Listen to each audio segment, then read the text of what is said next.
오늘부터 삶의 기술을 가지고 여러분들의 의식의 변화와 그런 성장에 대해서 한번 우리 같이 나누어 보는 시간을 가져보도록 하겠습니다. 삶의 기술은 그리스의 철학자 에피톡투스라는 사람이 쓴 그 당시에 그리스 로마 시대에 나오는 이야기입니다. 그러나 사람의 의식은 시대가 변하더라도 그 사람의 통찰이나 지혜는 지금 현실에도 그대로 우리가 살아있는 것 같습니다. 그래서 이 삶의 기술을 가지고 우리의 생활도 어떻게 이렇게 나에게 도움이 되는지를 한번 이야기해 봅시다. 삶의 기술에 들어가기 전에 제목으로 보면 삶의 기술 이렇게 되어 있으면 여기에 두 가지가 있습니다. 삶이라는 것이 무엇인가와 기술이란 무엇인가 하는 것입니다. 우리가 명상을 하는 목적은 결국은 이 삶이라는 것이 스스로 어떤 해석을 하고 있는가, 아니면 이 삶에 대해서 본인은 어떤 견해와 어떤 관점을 가지고 있는가, 본인이 만나는 사람에 대해서든 아니면 지금 일어나는 사건이나 우리가 지금 코로나로 여러 가지 국가가 힘든 때 그것을 대하는 각자의 태도도 결국은 자신의 마음가짐에서 나올 것입니다.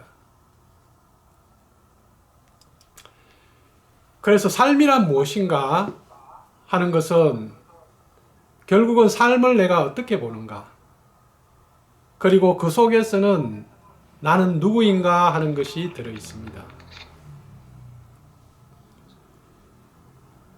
삶이라면 우리가 불교에서 본다 그러면 삶을 다른 말로 하면 세계다, 세계 세상. 삶을 생명이라 그러기도 하고 우리는 살아있음이라고도 합니다. 그래서 우리는 살아있습니다. 삶의 반대는 죽음입니다. 우리는 그 세상을 공의 세상이라 그러고 거기에는 생명에 대한 이렇게 파괴와 어둠이 있다고 우리가 합니다. 그래서 우리는 살아있기 때문에 이 삶을 좀 더 성장하고 좀 더 꽃피워 나가고 자기 생명을 잘 살아야 되는 우리가 이유가 있습니다. 어떤 사람에게 아니면 어떤 생명에게 왜 사느냐고 묻는다면 그것은 어리석은 질문입니다. 왜냐하면 살아있는 생명은 생명 자체가, 살아있은 그 자체가 목적입니다. 단지 그 살아있음을 얼마나 더 즐기고 얼마나 더 행복하게 사느냐가 있을 뿐입니다.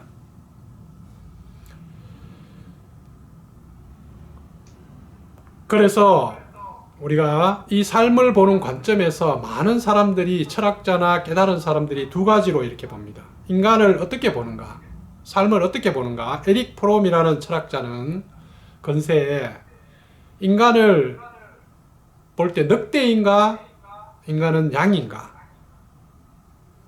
이 말을 다른 말로 하면 중국의 유교에서 본다 하면 성선설과 성악설이 있습니다.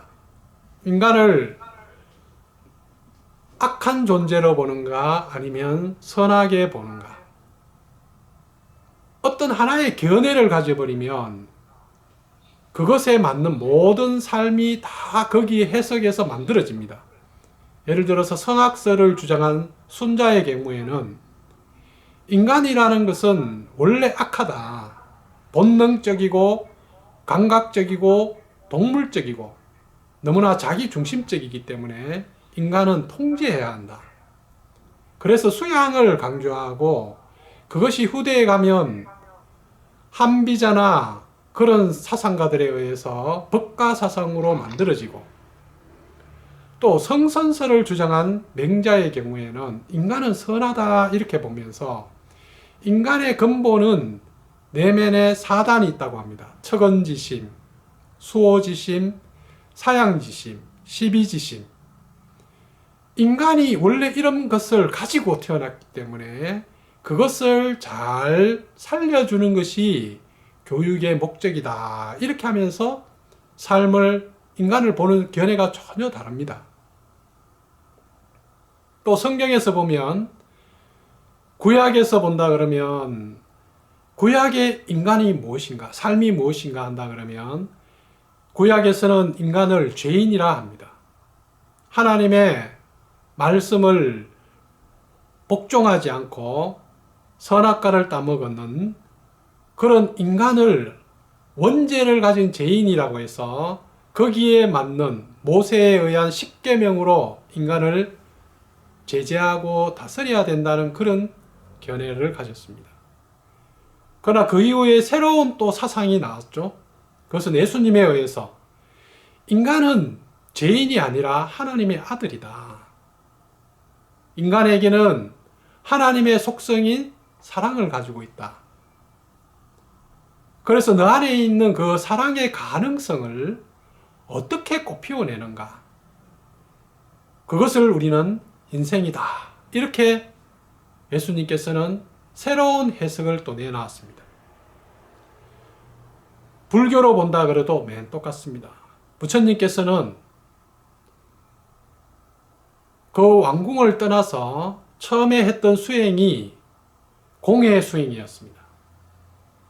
스승을 만나서 공의 상태, 깊은 그 공무변처라는 그런 상태에도 들어가 보고 식무변처, 무소유처, 비상비비상처라는 그런 공의 상태에 들어가 봤지만 거기에서 그 당시에 이런 높은 단계로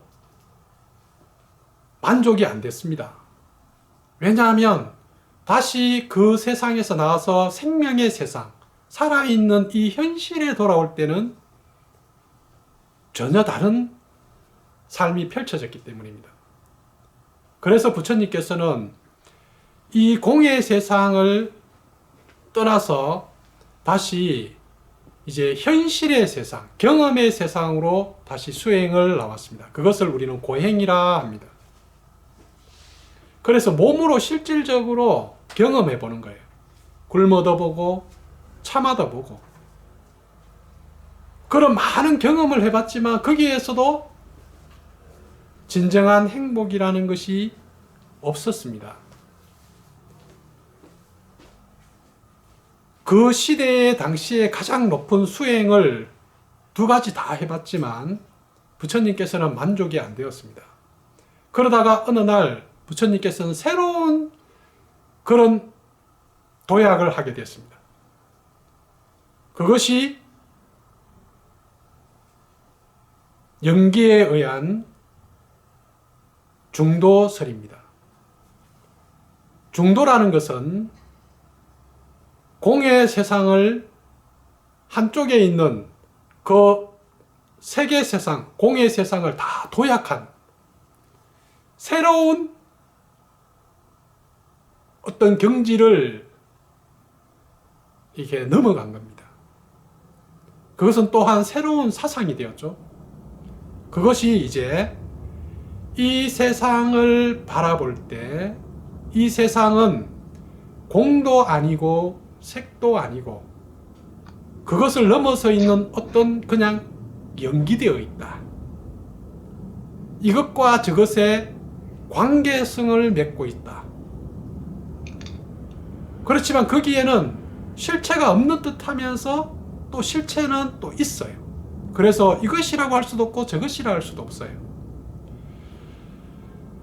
이런 새로운 도약을 우리가 가지는 것은 서양에서 본다 그러면 인간이 무엇인가?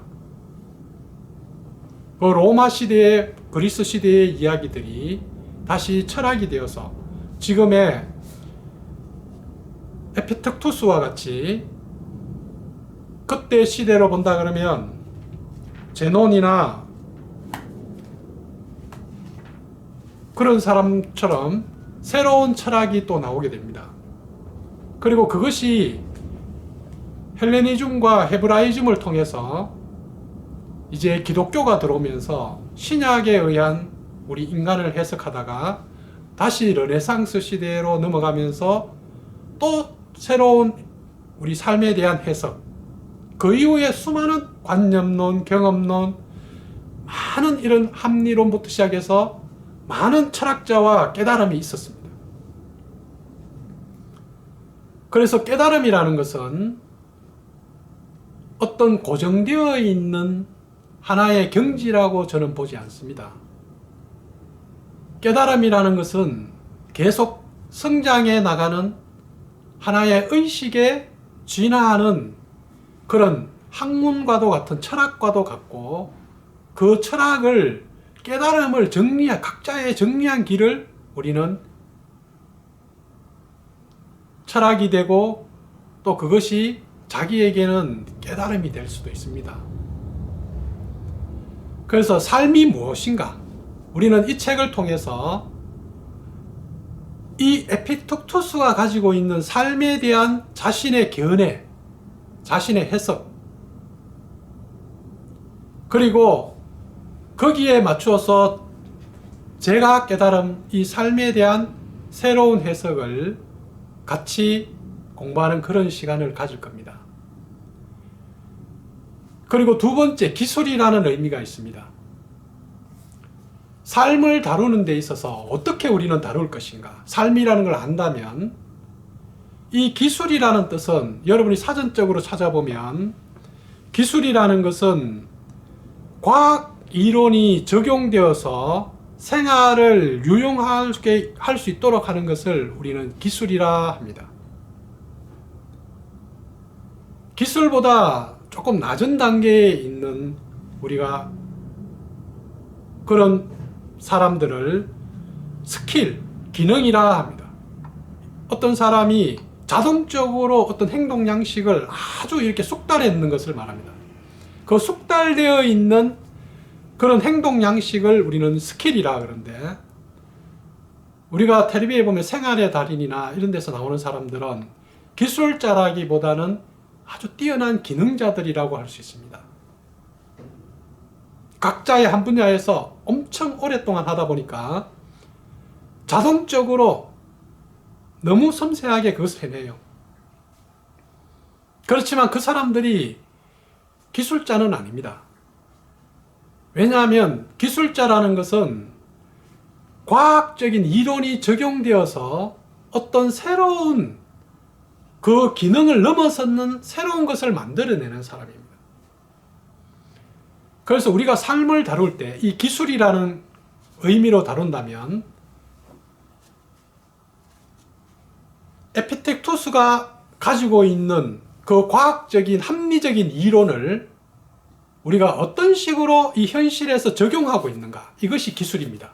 그래서 기술의 윗단계를 우리는 뭐라 그러냐면 과학이라 그럽니다. 과학은 어떤 보편적인 진리나 법칙을 정확하게 체계화해서 어떤 지식적으로 만들어내는 건데, 그 과학을 하는 사람한테 가장 필요한 것이 아주 정확한 관찰과 실험입니다. 그리고 검증입니다. 서양의 그런 철학들은, 그런 과학은 수학적인 그런 논리학이나 수학을 통한 검증이 있었습니다. 그리고 경험을 통해서도 그것이 증명이 되어줘야 됩니다. 그래서 이런 과학적인 레벨에서 삶을 어떤 식으로 바라봤는가, 이 과학적인 수준에 있던 것이 그 밑에 단계로 내려오면 기술이 되고, 기술의 단계에서 다시 밑으로 내려가면 기능이 됩니다. 그러면 기능보다도 더 못한 사람들은 그냥 자기 멋대로 하는 사람들이, 그냥 중구난방으로 오늘은 이렇게 했다가 내일은 이렇게 했다가, 우리가 음식을 요리하더라도 그냥 중구난방으로 요리하는 사람이 있고, 아니면 손이 아주 이렇게 이게 잘 맞아서 이제 기능적으로 아주 이렇게 잘하는 사람이 있고, 근데 기능적으로 잘하는 사람은 자기 혼자서는 잘하는데 같이 이렇게 잘할 수는 없어요. 그래서 과학적인 레시피를 만들어서, 백종원이 같이 레시피를 만들어서 어떤 사람도 비슷한 음식을 해낼 수 있도록 하는 게 우리는 기술이라 그럽니다. 그리고 그 기술 위에 있는 사람은 이제 그 음식을, 새로운 그 기술을 만들어내는 사람, 그리고 이제 이런 과학에보다 더 위에 있는 사람, 의식의 레벨이 우리가 더 높은 사람을 우리는 깨달음이라 그러고 철학이라 합니다. 그런 깨달음을 공부하는 학문을 철학이라 합니다. 그래서 여러분의 의식이, 우리가 현실에 태어날 때 우리는 하나의 가능성으로 이 세상에 왔습니다. 우리 안에는 각자의 가능성이 다 가지고 있습니다. 그것을 우리는 비전이라 합니다. 여러분 안에는 여러분 각자의 나름의 그 가능성인 비전을 가지고 있어요.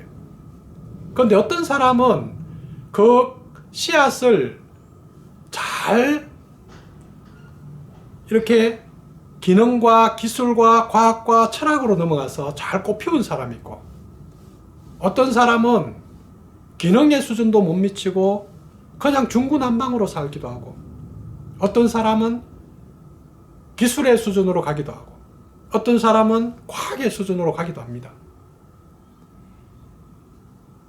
하나의 우리가 씨앗이, 아니면 어떤 나무가 자라려 그러면 뿌리도 잘 내려야 되고, 그리고 줄기도 잘 자라고 가지도 무성해야 합니다. 그래야지 열매를 맺고 꽃도 피웁니다.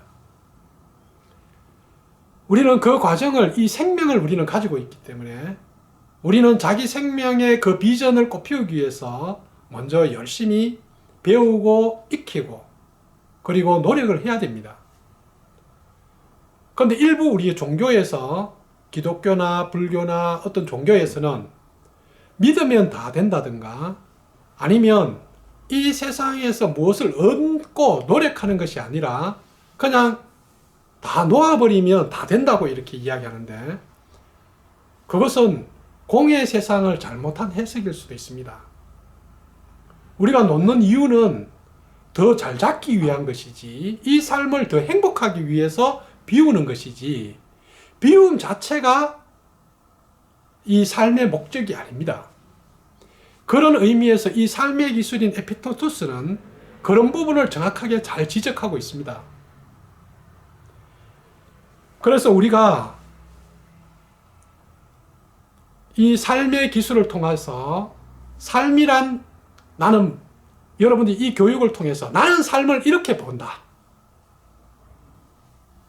그리고 나는 삶을 이렇게 다룰 거야, 그 다루는 그런 방식과 삶에 대한 자기만의 독특한 견해, 그 자기만의 독특한 삶을 보는 그 견해를 우리는 도라 합니다. 길이라 그래요. 자기만의 그런 견해가 있는가? 그 견해를 가진 사람들이 우리는 철학자들입니다. 그런 사람이 깨달은 사람입니다. 여러분들은 아직 누구의 이론이나 부처님의 말씀이나 아니면 예수님의 그런 말씀이나 아니면 철학자들의 흥미를 내는 것이 아니라, 우리 안에 있는 가능성을 그 사람들은 어떻게 바라봤는데, 여러분들이 이 삶을 좀 더 깊게 통찰하고 이 삶을 자기만의 어떤 높은 인식과 의식을 높여서 자기만의 길을 만들어내야 합니다. 그것이 생활 명상에서 앞으로 나아가야 될 방향임을 꼭 명심하시고, 이제 삶의 기술을 가지고 여러분들의 생활과 좀 더 삶을 가지고 사유할 수 있고 깊이 의심하고 고민해보는 그런 시간을 가지기를 바랍니다.